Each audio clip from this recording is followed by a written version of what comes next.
Speaker. I call David Seymour. Well, Mr. Speaker, it's nice to be back speaking in this honourable House on a bill that I think everybody agrees on, and a great tribute to the member behind it, Chris Bishop.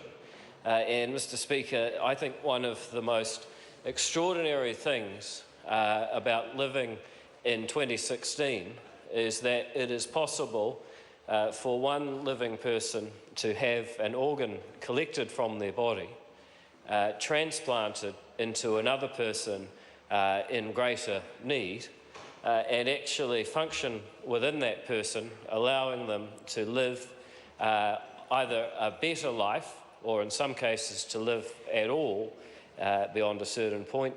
I think that is one of the most extraordinary things, to live in a time when people are willing to, first of all, be prepared to gift an organ, and second of all, when it's medically possible to actually make such a gift work and make that organ function within another person's body from the one it originally grew in.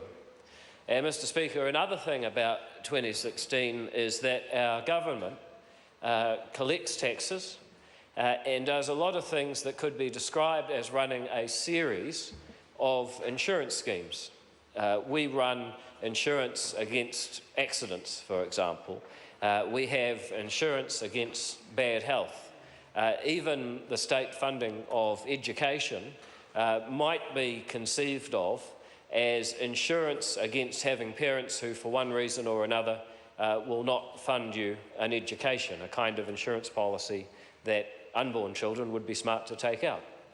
And so if we are committed to a state that insures people against different risks that they face, then why wouldn't the state's insurance include insuring people against the need for an organ, and in the case of this bill, against the need for a person to gift that organ, but may be encumbered by the lack of income during the time it takes for the organ to be collected and for them to recover from that collection. So, Mr. Speaker, there's really not a huge amount more to say other than this bill brings together one of the most beautiful things that people can do for another person. It includes the technology that we're lucky enough to have at this particular time in history that makes it possible to do any of this, and isn't that fantastic as well?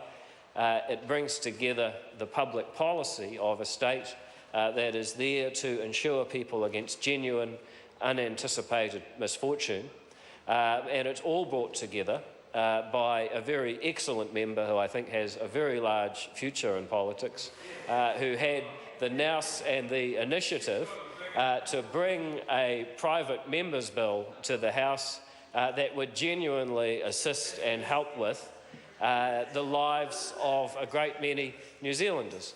So without further ado, on behalf of the ACT Party, I commend this bill to the House. Thank you, Mr. Speaker.